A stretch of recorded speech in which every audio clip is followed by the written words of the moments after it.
Bine ați venit, dragilor din Zodia Vărsător, oriunde v-ați afla în această lume. Suntem din nou împreună la o nouă lectură generală pentru luna iulie a acestui an 2026. Așa că, dragilor toți, cei care aveți nu doar soarele, ci și luna, Venus sau poate ascendentul în Zodia Vărsător, această lectură este de asemenea și pentru voi. Desigur, nu uitați, este totuși o lectură general colectivă, așa că vă rog să luați decât ce va rezona cu voi. Și așa cum bine ați văzut, încă din introducerea acestui clip am postat o etichetă, e un mic gest în care eu chiar vreau să le mulțumesc în mod special acelor abonați care de-a lungul timpului ați fost alături de mine și nu ați lipsit la niciuna dintre lecturile mele. Așa că încă o dată vă mulțumesc din suflet, de asemenea vă mulțumesc tuturor celor care prin fiecare like, prin fiecare comentariu frumos, prin fiecare gest de apreciere și prin fiecare gând bun care vine din partea voastră, vreau să vă spun că contribuie foarte mult la ceea ce fac eu aici pe canal. Este recompensa pe care eu o primesc în urma muncii mele, așa că mii și mii de mulțumiri tuturor. Cei care sunteți noi pe acest canal, dacă la finalul lecturii simțiți că ați rezonat sau pur și simplu v-a plăcut, nu uitați să vă abonați, dragilor, pentru că, în afară de faptul că este gratuit, nu veți pierde niciuna dintre lecturile mele. Zise toate acestea, haideți să începem și așa cum mulți dintre voi deja v-ați obișnuit, suntem la fiecare început de lună, facem așa o mică sinteză și din punct de vedere astrologic, dat fiind că atât tarotul cât și astrologia au un numitor comun. Pentru voi, dragilor, se pare că luna iulie este o lună în care veți conștientiza lucruri importante legate de încotro o ia viața voastră personală, încotro o ia relațiile voastre cu ceilalți, cam unde se află locul vostru în context, așa, într-un context mult mai larg. E o perioadă în care chiar pot să apară tot felul de revelații, de schimbări de perspectivă, de situații care să vă ajute să vedeți mult mai clar de fapt ce vă doriți cu adevărat și ce nu mai funcționează. De multe ori această limpezime, această claritate mentală apare atunci când voi vă veți permite să vedeți de fapt ce funcționează cu adevărat pentru voi și nu doar ce pare decât interesant pe moment. Așa că puteți avea parte de schimbări rapide care vă mută, cum să spun eu,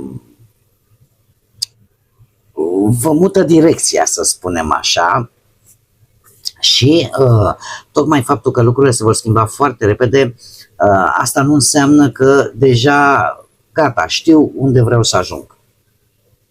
Da? Pentru că puteți fi scoși dintr-o situație veche, dar, desigur, direcția nouă va depinde tare mult de voi. Dacă vorbim pe planul muncii, din punct de vedere astrologic, puteți avea parte de ajustări de strategie, de schimbări de proiecte, de reevaluări a unor, nu știu, colaborări. Da? Este o lună în care apar tot felul de idei noi și nevoia de ca voi să filtrați mult mai bine și să vedeți exact, dom'le, ce fac, continui aici sau nu. Spre finalul lunii, din punct de vedere profesional, se pare că se va contura mult mai clar, de fapt, direcția pe care voi vreți să o urmați. Dacă vorbim de bănuți, din punctul ăsta de vedere, pot exista fluctuații sau anumite decizii financiare care să necesită un pic mai multă atenție din partea voastră, așa că este foarte important să evitați graba și să analizați situațiile, pentru că nu toate sunt la fel de stabile pe cât par. Așa că organizarea și claritatea în general, transparența devin esențial. Dacă vorbim de relații, de cuplu, aș spune că veți simți nevoia de mai mult spațiu sau de, cum să spun eu, un soi de redefinire, să-i spunem așa, a nevoii voastre de libertate, dar și de implicare. Așa că în cuplu pot apărea discuții importante despre viitor, iar unele relații chiar pot trece printr-o etapă de reevaluare. Să vedem cum stăm, da, în cuplu. Cei singurei pot atrage persoane noi în viața lor sau chiar pot reîntâlni oameni din trecut. Însă, nu toate conexiunile sunt ușor de stabilizat. E o perioadă în care alegerea devine importantă, iar atracțiile rapide trebuie filtrate cu mai multă atenție. Și acum, dragii mei, haideți să vedem și ce ne spun cărțile. Și avem aici pe cineva încăpățânat, o persoană care, mare atenție, poate chiar să devină ușor agresivă. Nu știu la care legătură cu zodia Berbec, dar aveți de-a face cu o persoană foarte încăpățânată chiar din prima săptămână, pe orice domeniu poate să fie. Cea de-a doua săptămână sunt niște bănuți care se îndreaptă către voi, o sumă de bani sau o situație financiară care vine la voi, aveți de luat bănuți. Cea de-a treia săptămână avem norii, se pare că pot apărea anumite situații problematice, nu foarte mari și sunt temporare, să știți, nu vor dura. Și uite cum apare musca, o perioadă de... aveți grijă cu sănătatea și în general aveți grijă cu... aici apare într-adevăr depresia, dezamăgirea foarte accentuată, care duce de multe ori, sau anxietate foarte accentuată, dar eu aș mai adăuga atenție pe unde mâncați, ce mâncați și pe igienă, da? Locurile unde de obicei, pentru că vă pot crea neplăceri și mai ales și cu căldura asta, să nu aveți niște probleme gastrointestinale. Haideți să vedem energia voastră.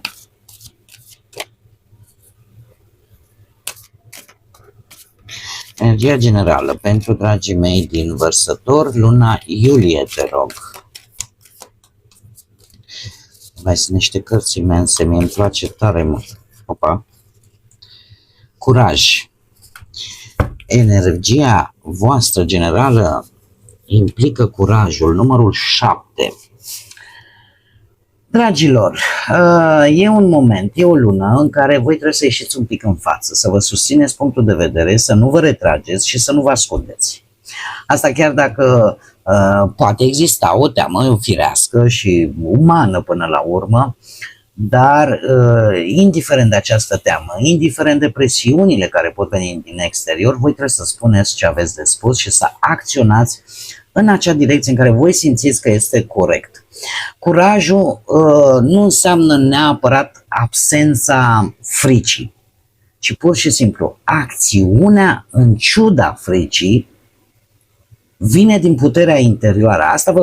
Asta vă ajută să faceți față situațiilor care pot apărea în această lună și vă ajută chiar să vă afirmați. Așa că ar fi bine totuși în această lună, cel puțin asta îmi arată mie cărțile, să nu mai evitați confruntarea în primul rând cu voi și pe de altă parte cu acele situații importante, pentru că puterea voastră nu vine că, domne, nu vă este frică, ci pur și simplu din controlul pe care îl aveți vis-a-vis de frică. A fi curajos, de fapt, asta înseamnă a îți înfrânge frica. Toți simțim teamă la un moment dat. Dar cei curajoși sunt cei care își înfrâng aceste temeri și aceste frici. Haideți să vedem ce ne spune și tarotul. Ce vine pentru dragii mei din Vărsător în luna iulie, atât pe plan profesional, financiar sau sentimental? Bun.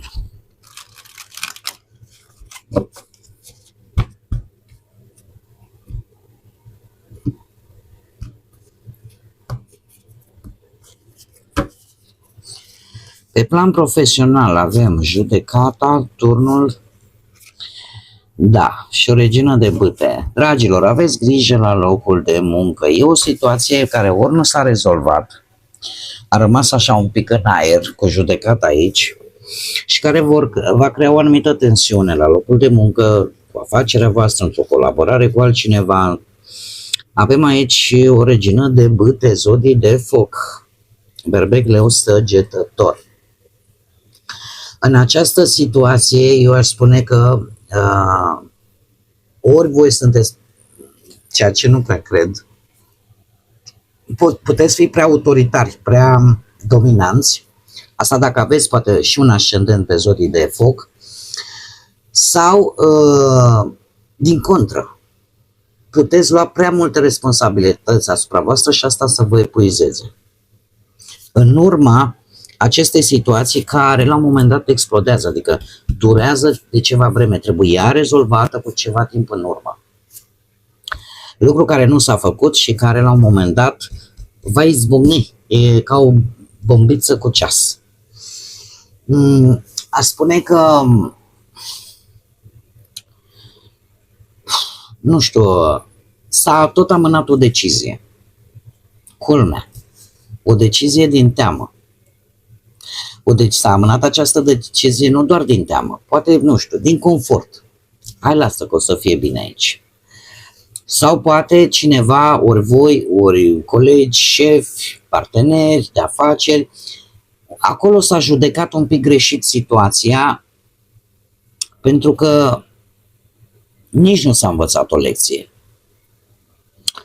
Turnul era iminent, nu îl puteți, ca să zic așa, nu neapărat că nimeni nu își dorește, dar cumva parcă nu se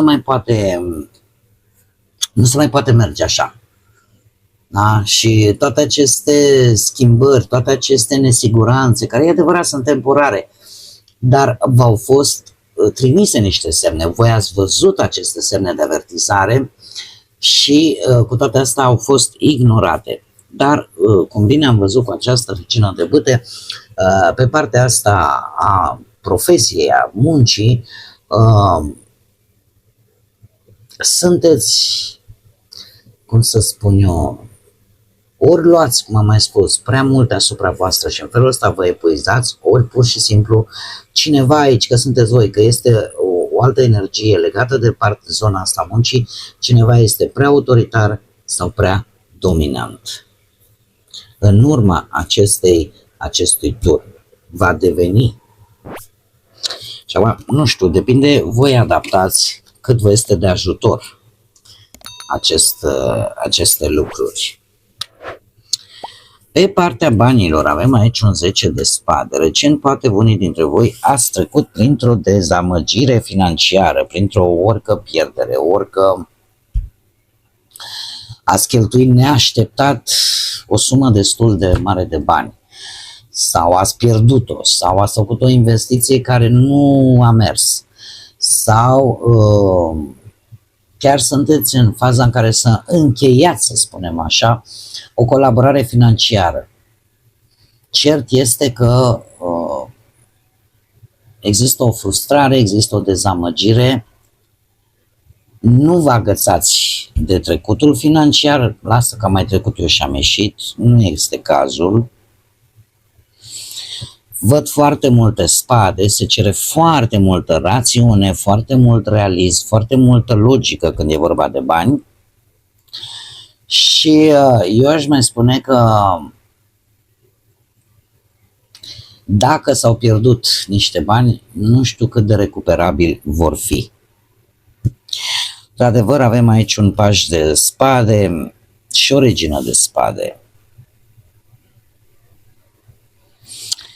Zodii de aer, la fel ca și voi, Gemeni, Balanță sau Vărsător, puteți fi foarte bine voi. Și în această situație eu aș spune că ori veți aborda un pic mai activ, e adevărat și un pic mai curios, această situație financiară, ori veți explora noi modalități de a câștiga bănuți. E adevărat că asta poate implica și un pic de risc.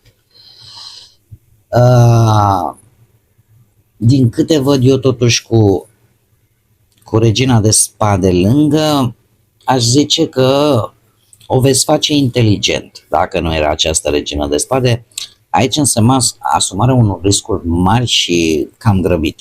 Dar dat fiind că avem această regină de spade, asta îmi spune că gestionarea banilor în această lună și planificarea lor și cum vă organizați voi bugetul va fi una mult mai clară, mult mai precaută și veți fi mult mai atenți la în ce investiți banii, unde îi cheltuiți, așa că apare rațiunea, logica, așa cum am mai spus, sunt numai spade și asta arată într-adevăr că veți fi foarte raționali, tocmai pentru a evita pe viitor și alte pierderi. Mergem mai departe și haideți să vedem pe plan relațional în cuplu. Avem roata destinului, forța zodia leu și un as de spade. În cuplul vostru să știți că se va produce o schimbare majoră. Nu este ceva la care v-ați fi așteptat.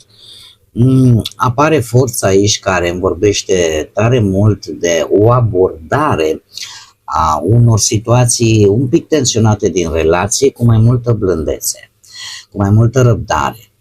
Veți avea, mai ales cei care aveți lună, Venus sau chiar ascendentul în leu, veți avea acea, cum să spun eu, acea liniște de a-ți asculta, răbdare de a-ți asculta partenerul, partenera.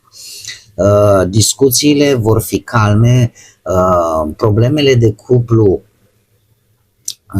pot fi rezolvate prin afecțiune, prin sprijin, prin gesturi practice până la urmă, constante, că vă ajutați unul pe altul, nu știu, la treburile casnice sau îți încurajezi partenerul sau el pe voi să facă, nu știu, un anumit plan, un anumit proiect. Dar ce este cel mai important cu acest as de spade arată că relația voastră începe să fie mult mai transparentă, mai clară. E posibil chiar să aveți o discuție foarte sinceră care va clarifica lucruri. Vor clarifica lucruri, conversație decisivă, posibil și o aflare a unui adevăr pe care nu l-ați știut, dar este o discuție pe cât de importantă, pe atât de decisivă. Pentru că în situația dată tind să cred totuși că veți fi înclinați să schimbați ceva în relația voastră, dacă ea să nu se piardă. Mergem mai departe, cei care sunteți singurei. Voi, dragilor, avem un rege de cupe, zodii de apă, rac pe Scorpion, avem lumea și avem un 7 de cupe. Foarte interesant, de ce? Pentru că mai ales cei care aveți de data aceasta lună, Venus sau ascendentul în zodii de apă, rac pe sau Scorpion, voi veți atrage în general oameni stabili, oameni serioși. Posibil să aveți întâlniri în această lună cu persoane mature la propriu sau cu persoane mature din punct de vedere emoțional, care să aducă o anumită profunditate, să spunem, în viața voastră sentimentală. Pe de altă parte, lumea arată că vă simțiți cumva compleți, vă simțiți pregătiți pentru o relație sănătoasă, pentru o relație matură și e un moment, o lună potrivită, să-i spunem așa, în care voi chiar să întâlniți parteneri compatibili cu voi sau chiar să vă gândiți să începeți un nou capitol emoțional. Lucru de care nu veți duce lipsă cu 7 de cupe. De ce? Pentru că apar multe atracții, apar multe posibilități, poate chiar uneori să vă confruntați cu ideea asta, ce aleg? Pentru că alegerea trebuie să fie una corectă din punctul vostru de vedere și veți avea șansa să întâlniți tot felul de persoane care par promițătoare, dar nu știți cât de reale sunt. Așa că dacă simțiți nevoia să analizați mai bine lucrurile, nu ezitați să o faceți. Da? Și încercați pe cât posibil să nu vă lăsați luați de val așa, de emoții trecătoare. Aici poate apărea și o călătorie, poate departe, sau cineva care vine de departe și care o să vă cam pună un pic în încurcătură. Ce fac? Nu intru într-o relație. Haideți să vedem ce mesaj are Universul pentru voi, dragilor, din Vărsător, luna iulie. Te rog, un mesaj. Ia să vedem ce ne spune. Spune așa: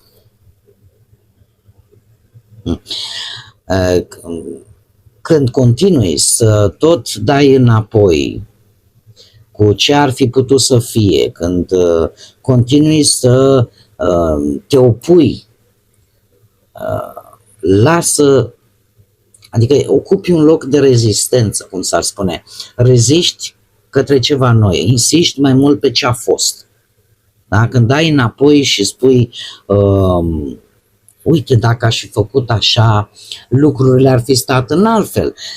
E ca și cum ai vrea să modifici ceva din trecut, lucru imposibil de-al minteri, așa că lasă cu ce a fost și lasă-te inspirat de noul drum al vieții